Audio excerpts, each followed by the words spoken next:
আসসালামু আলাইকুম, কেমন আছো সবাই? আর সবার ঘরে ঘরেই তো এখন অসুখ, জ্বর, সর্দি, কাশি। আমাদের ঘরেও এরকম। এই জন্যে তোমাদের ভাই আজকে অফিসে যায় না, এই জন্য সব কিছু একটু দেরি। আর অফিসে গেলে সকালটাই আমার তাড়াহুড়ো শুরু হয়।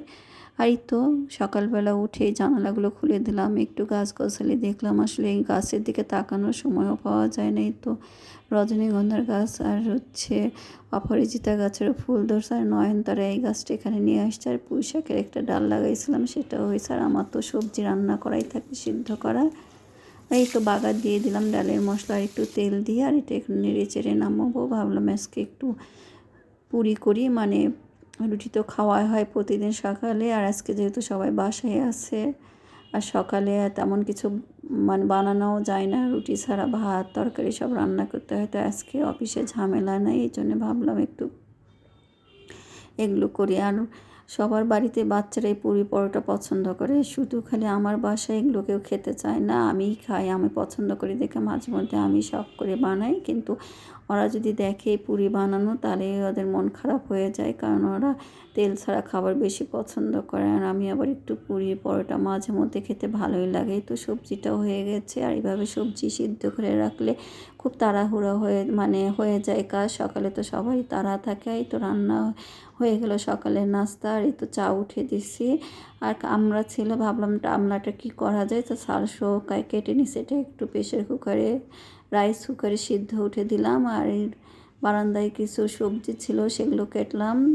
আজকে ঘরে সবজিও নেই, বাজারও নেই। ভাবলাম আজকে যাব না, যেহেতু দেখেন বাড়ির কত অসুস্থ থাকলে বাজার টাজার সব কিছুই মুশকিল হয়ে যায়। আর একটা নেশার যদি সবসময় করে একটা অভ্যাসও হয়। কিন্তু আমি যেহেতু সবসময় বাজারে যাই না, এই জন্য বাজারে যেতেও ভালো লাগে না।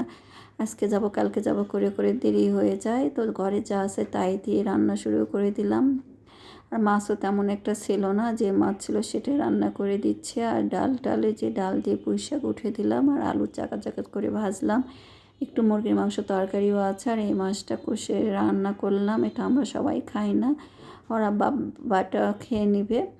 আর এই তো রান্নাটা হয়ে গেছে। আর আমরা যেহেতু টক করব, আর পুঁই শাক ডালও হয়ে গেল। আর এটা পুঁই শাক ডালটা আমাদের ঘরে সবাই পছন্দ করে। আর ডিম ভেজে দেবো। আর এই তো আমরা আচার করবো, রসুন দিয়ে দিলাম। ঘরে সরিষার তেলও শেষ হয়ে গেছে, লবণ দিব না এখন, একটু ফল দিব, হলুদের গুঁড়া মরিচের গুঁড়ো একটু দিয়ে দিলাম। আর একটু গুড় দিয়ে একটু নেড়ে চেড়ে তারপর আমরা যেহেতু সিদ্ধ করাই আছে, বেশিক্ষণ রান্না করতে হবে না।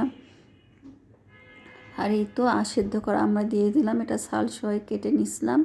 আর এখন লবণ দিলাম, লবণ আগে দিলে কিন্তু গলা গলা হয়ে যায়, তাড়াতাড়ি সিদ্ধ হয়ে যায়, তো এই জন্য পরে দিলাম। আর এই তো আমার আচারের মশলা করাই আছে, এটা দিয়ে দিলাম। আচারের মশলাতে আমি লবণ দিই নাই, শুধু মেথি, মৌরি, জিরা, ধনিয়া, সরিষা দিয়ে করে রাখছিলাম। আর আচার বানানোর সময় দিয়ে। আর এই তো ডালের বড়া করা শুরু করে। আর বিকালে নাস্তা তো থাকতেই হবে। আর সবার যেহেতু জ্বর সর্দি কাশি, একটু ঝাল ঝাল হলে ভালো লাগবে। আর চা উঠে দিছি, আমাদের কিন্তু আরেকবারও চা খাওয়া পরে লাল চা খাই।